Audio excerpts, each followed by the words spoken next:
Hello everyone, welcome to the Manu Law classes in the session of daily news analysis. Today is 30th of July 2024 and I am Naresh Sharma going to discuss with you the current affairs of the day. And the situation in old Rajendra Nagar and Karol Bagh and all that region. And so first of all you should understand that there may be some issues for 1 or 2 more days. So we will continue with in online mode only. So first of all, let's start with the first of the same news regarding the death of the UPSC aspirants in different areas, including Mukherjee Nagar and Patel Nagar, and including also Old Rajendra Nagar and Karol Bagh. So up till now, there can be you can find some situations where the issues which have been dealt by the authorities. So first one is that now they have arrested 4 and 5 more persons in the same case, and there have been also one arrest and seizure of a SUV vehicle जो कि वहाँ से run कर रही थी। और होता ना कई बार कि एक मस्ती के मूड में जब पानी भरा होता है रोड पर तो तेज़ी से एसयूवी निकाल के ले जाते हैं, गाड़ियाँ लेकर के जाते हैं, तो उसके वाटर के फ्लो से वो गेट टूट गया था, तो उस गाड़ी को भी अरेस्ट कर लिया गया है। और अभी तक 5 ऐसे बेसमेंट्स और मिले हैं जिनको उन्होंने सील किया है। बाकी 19 सेंटर्स ऐसे हैं इंक्लूडिंग दृष्टि राउस वगैरह, उन सबको भी उन्होंने सीज़ कर दिया है जो उनकी कोई भी क्लास या लाइब्रेरी की एक्टिविटीज़ अंडरग्राउंड में जो रन कर रही थी। तो 19 सेंटर्स को अभी तक सीज़ इसमें किया जा चुका है।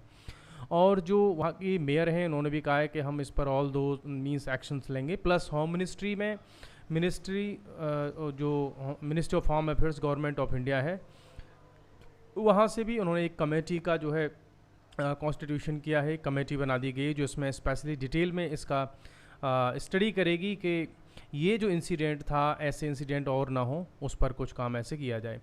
नेक्स्ट अभी यहाँ और आप देख सकते हैं कि जब आप निकल के जाते होंगे मेट्रो स्टेशन से specially towards old Rajendra Nagar and बड़ा बाजार road towards Salwan school and all दो साइड्स, तो वहाँ देखते होंगे बहुत सारे लाइव वायर्स हैं जो सिर से टच होते जाएँ, कई बार तो हाथ ऊपर करोगे तो वो टच हो जाएंगे। प्लस इसमें कंपेंसेशन की बात हुई है कि हम 10 लाख रुपीज़ फैमिलीज़ को कंपेंसेट करेंगे। यहाँ देख करके कई बार आपको लगेगा कि क्या जो एक लाइफ है, एक यंग बॉयज़ हैं, गर्ल्स हैं, उनकी लाइफ की कीमत 10 लाख रुपए है। मीन्स देखो लाइफ की कोई कॉस्ट नहीं होती, कोई कीमत नहीं होती। You can not purchase life from the market. और ये जो रिस्पॉन्सिबल जितने भी ऑफिसर्स हैं, अथॉरिटीज़ हैं, उन सब पर प्रॉपर इन्वेस्टिगेशन हो और केसेस हों और उनको पनिशमेंट मिले। ठीक है। दूसरा फिर यहाँ पर हमें देखने को मिल रहा है कि जो पुलिस अथॉरिटीज़ है, एमसीडी है, वो भी इसमें बहुत सारे एक्शंस लेने की बात कर रहे हैं। तो बाकी तो देखते हैं कि इसमें क्या वो ऐसा स्पेशल कर पाएंगे। और इसमें और इम्पॉर्टेंट न्यूज़ ये है कि कल था नेशनल या इंटरनेशनल जो है टाइगर डे, और इंटरनेशनल टाइगर डे था कल। सो उस पर यहाँ पर आप देख सकते हैं। तो कई बार ऐसा पूछा जा चुका है कि जो इंटरनेशनल टाइगर डे कब सेलिब्रेट किया जाता है, कब उसको मेमोरेट हम करते हैं। Because in 2023 we have completed multiple years of Project Tiger in India specially. और इंडिया अभी इंटरनेशनल लेवल जो टाइगर की जो पॉपुलेशन है या बिग कैट्स की पॉपुलेशन है, उसके लिए एक इंटरनेशनल अलाइंस बना करके ऑलरेडी वर्क कर रहा है। सो टाइगर प्रोजेक्ट 1973 का, और स्पेशली उसको 50 ईयर्स कंप्लीट हो चुके हैं। So you should be aware and should have various important news and facts regarding the project tiger, because it may be appear in your examination in the next upcoming session or in the next upcoming exam, because 50 years complete हुए हैं project tiger के। Next फिर हमारे पास में है supreme Court refuses to stay High Court ruling question 65% quota in Bihar. You know कि जो रिजर्वेशन का जो इशू था उसको काफ़ी टाइम पहले सॉल्व किया गया था, और उसमें स्पेशली जो एक लिमिट लगाई गई थी, वो लिमिट 55% की थी। 50% की एक लिमिट थी, और उस 50% में ये कहा गया था कि जितनी भी वैकेंसीज़ होंगी उसमें एटलीस्ट 50% वैकेंसीज़ को हम मेरिट के बेसिस पर ही फिल करेंगे, उसमें रिजर्वेशन नहीं रखेंगे। तो बिहार गवर्नमेंट क्या आई फिर से अपना, देखो जो पॉलिटिशियंस हैं वो अपनी पॉलिटिक्स को फ्रंट पर लाने के लिए कुछ भी स्टेप्स लेते हैं। इन्होंने जो 50% की लिमिट थी उसको क्रॉस करके 65% कोटा की लिमिट इन्होंने बढ़ा दी। इट मीन्स अगर बिहार की गवर्नमेंट में 65% कोटा हो जाएगा तो देन ये मान करके चलिए फिर जो जनरल वाले कैंडिडेट्स हैं उनके लिए ओनली कितना 35% सीट्स ही रह जाएंगी कि 35% सीट्स पर ही उनको कंपटीशन करना होगा, बाकी सारी सीट्स रिजर्व हो जाएंगी। बाकी इसमें कॉन्स्टिट्यूशन के कुछ जो प्रोविजंस हैं आपको उनसे भी कुछ अवेयर होना चाहिए, because article 14, 15 and 16 these are the three main articles which can be associated with the reservation of seats in especially in government jobs and educational institutions. So article 14 देखो ये कहता है कि गवर्नमेंट किसी के भी साथ में एक डिस्क्रिमिनेशन नहीं करेगी before the law, it means equality before the law. लेकिन जब हम रिजर्वेशन दे रहे हैं बीसी, ओबीसी या ईडब्ल्यूएस कुछ भी किसी के भी साथ, तो अगर हम उनके साथ में लॉ के बेसिस पर डिफरेंशिएट कर रहे हैं और उनको रिजर्वेशन दे रहे हैं तो इसका भी वायलेशन है। ऑल्दो इसमें एक एक्सेप्शन भी है कि गवर्नमेंट कुछ कम्युनिटीज़ के लिए हेल्प के लिए कर सकती है। Article 15 which says that government will not discriminate based on caste, place और जो है सेक्स, प्लेस ऑफ बर्थ, इन सब के बेसिस पर नहीं करेगी। हालांकि इसमें भी एक एक्सेप्शन क्लॉज है कि गवर्नमेंट चाहे तो कुछ सेक्शंस ऑफ द सोसाइटी के लिए ऐसा वर्क कर सकती है उनको फॉरवर्ड बनाने के लिए। ऐसे ही आर्टिकल 16 है जो बात करता है कि government jobs specially in the public sector, और पब्लिक सेक्टर की जितने भी पोस्ट होंगी उन सब में गवर्नमेंट सबको लिए इक्वालिटी ऑफ अपॉर्चुनिटी प्रोवाइड कराएगी। But again this article is being violated by different reservation bills and those are politically motivated. So recently the High Court of Patna, that is Bihar High Court, which quashed the such kind of a legal action or a law which was creating a 65% quota in Bihar.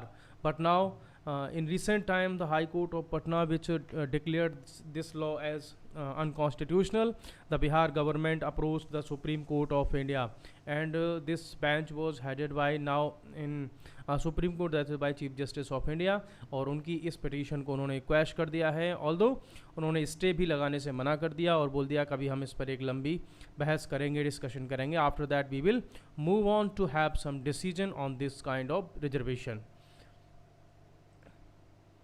Next फिर हमारे पास में है Quad, calls for end to violence in Ukraine, Gaza and Myanmar. Quad आप जानते होंगे कि quad जो है 4 कंट्रीज़ का एक ग्रुप है और the members of this countries are Australia, India, Japan and USA. और कि ये चारों ही वो कंट्रीज़ हैं, if you can connect all these countries with Chinese imperialism, or you can say that Chinese extremism or Chinese expansion in the region of Indo-Pacific region. सो ये जो चारों ही कंट्रीज़ हैं इन्होंने मिल करके एक ग्रुप बनाया था, दैट इज़ क्वाड, और उस क्वाड में ये जो चारों कंट्री हैं चाइना को काउंटर करने के लिए एक साथ आए हैं। अब इसमें यहाँ पर जो हमारे एस जयशंकर हैं, मिनिस्टर ऑफ फॉरेन अफेयर्स, उन्होंने कहा कि इस क्वाड के जितने भी मेंबर्स हैं वो एक्टिवली वर्क कर रहे हैं एज ए पावरफुल स्टेबलाइजिंग जो है फैक्टर, और ये सारे के सारे मीन्स प्रोएक्टिव कंट्रीज़ हैं, उस पर हम काम करेंगे। ये जो मीटिंग थी, ये मीटिंग हुई है आपकी टोक्यो में, तो इस तरह से भी कई बार क्वेश्चंस बन जाते हैं कि ये मीटिंग कहाँ पर हुई थी। नेक्स्ट हमारे पास में अगर आप देखोगे तो इस मीटिंग में जो मेन पॉइंट्स पर इन्होंने बात की है वो पॉइंट हैं कि जो कंट्रीज़ हैं और जो प्लेसेस हैं, स्पेशली यूक्रेन, गजा और म्यांमार, इन तीनों ही कंट्रीज़ में इस समय वायलेंस की सिचुएशन है। और ये जो क्वाड के मेंबर्स हैं इन्होंने एक कॉल दिया कि हम चाहेंगे कि वर्ल्ड की कम्युनिटी साथ में आए और इस वायलेंस को रोके जो चारों ही प्लेसेस में हो रहा है, और ये जो जितना वॉर है वो सब रुकना चाहिए। प्लस उन्होंने कंडेम किया कि इजराइल के लोगों पर जो अटैक किया था उस समय गजा के टेररिस्ट ने, तो उसको भी कंडेम किया। साथ में ये भी कहा कि अब जो वॉर चल रहा है वो इमीडिएटली स्टॉप होना चाहिए। प्लस यूक्रेन को लेकर के यहाँ पर इन्होंने कहा कि जो फील्ड में हम वॉर लड़ रहे हैं, दो कंट्रीज़, वो अब बैटल फील्ड से निकल करके उनको आना चाहिए कॉन्फ्रेंस टेबल पर और अपने सॉल्यूशंस को मीटिंग्स के थ्रू सॉल्व करना चाहिए उन इश्यूज़ को। म्यांमार पर भी इन्होंने बात की, जहाँ पर बहुत सारे आर्म्ड ग्रुप्स हैं, जो मींस वहाँ पर मिलिट्री जो गवर्नमेंट है उसके अगेंस्ट में खड़े हो गए, बहुत बड़े लेवल पर वहाँ पे भी वायलेंस चल रहा है। सो आप ध्यान रखिएगा कि म्यांमार, यूक्रेन और आपका गज़ा वाला रीजन आपके लिए लाइमलाइट वाला रीजन है, और इन टॉपिक से आपके लिए क्वेश्चंस देखने को मिल सकते हैं। Now we are going to have some more news. अभी है 15th of August independence day की जो परेड्स हैं उनकी रिहर्सल स्टार्ट हो चुकी है, काफ़ी टाइम से ये चल रही है। नेक्स्ट हमारे पास में है supreme court begins week long Lok Adalat drive. So supreme court ने स्टार्ट कर दी है अपनी लोक अदालत की जो ड्राइव है उसको स्टार्ट किया है। क्या होती है लोक अदालत? लोक अदालत एक ऐसा मीन्स मेथड है जिसमें जो जुडिशरी है उसके जो नॉर्मल प्रोसीजर्स होते हैं, लॉन्ग जो है एंडिंग डिबेट्स होती हैं, प्रोसीडिंग्स होती हैं, उसमें एडवोकेट्स इन्वॉल्व होते हैं, फ़ीस होती है कोर्ट की, बहुत कुछ होता है। उन इश्यूज़ को शॉर्ट टर्म में और एक एमिकेबल एनवायरनमेंट में उनको सॉल्व कर दिया जाता है। तो इस बार सुप्रीम कोर्ट की जो लोक अदालत है वो स्टार्ट हो रही है, और ये फ्राइडे से, और ये चलेगी आपकी 3 अगस्त तक जो है, फ्रॉम टुडे से स्टार्ट हो रही है। और इट मीन्स टुडे इज़ जो है आपका ट्यूसडे, और अगस्त 3 तक ये लोक अदालत चलेगी। अब देखो लोक अदालत से आप ये पॉइंट निकाल सकते हैं कि लोक अदालत में ना तो एडवोकेट्स की रिक्वायरमेंट होती है, कोर्ट फीस वगैरह आपने कहीं दे रखी है वो भी आपकी रिटर्न हो जाती है, और फिर इसमें जो डिसीजन होते हैं वो बाइंडिंग होते हैं, और विदाउट एनिमोसिटी इसमें डिसीजंस जो है मिल जाते हैं, स्पीडी जस्टिस मिल जाता है लोगों को। सो लोक अदालत ये काफ़ी इम्पोर्टेंट इनोवेशन है इंडिया में, जिसकी वजह से इंडिया में बहुत सारे लोगों को एवरी ईयर हम देखते हैं कि उससे मिलता है। बाकी एक छोटी सी न्यूज़ है MQ-9B UAV, ये अभी न्यूज़ में है, और इससे आप बस थोड़ा सा पहले इतना जान लीजिए कि ये है क्या।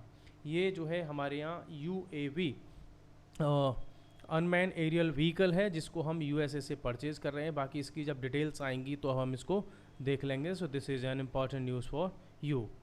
अनोदर अगर हम कुछ पॉइंट्स की बात करें तो हमारे पास में और भी कुछ इसमें इम्पॉर्टेंट न्यूज़ हैं, उनको भी हम देख लेते हैं।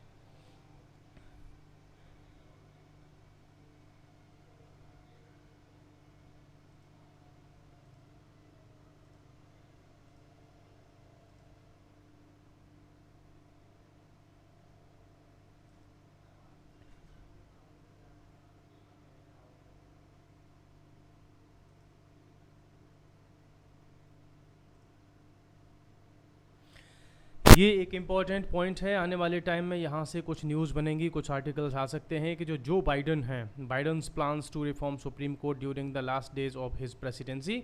इट मीन्स सुप्रीम कोर्ट का जो सुप्रीम कोर्ट है यूनाइटेड स्टेट्स ऑफ अमेरिका का, उसमें भी रिफॉर्म्स की बात चल रही है, और जो बाइडन है उनकी जो प्रेसिडेंसी का टेन्योर है वो फिनिश होने वाला है, और वो भी इसमें अपनी यहाँ की जुडिशरी है उसमें कुछ रिफॉर्म्स करना चाहते हैं। बाकी इसमें जब इसके पॉइंट और ज़्यादा क्लियर होंगे, कुछ और आर्टिकल्स आएंगे, तब मैं इसको डिस्कस करूँगा और प्रॉपर इस पर हम एक सेशन लेंगे। सो गाइस आज के लिए इतना ही, और कल फिर मिलते हैं एक नए सेशन में, और तब तक के लिए आप जो है सेफ़ रहिए, सुरक्षित रहिए, और चलिए इस सेशन को एंड करते हैं। Bye bye, take care.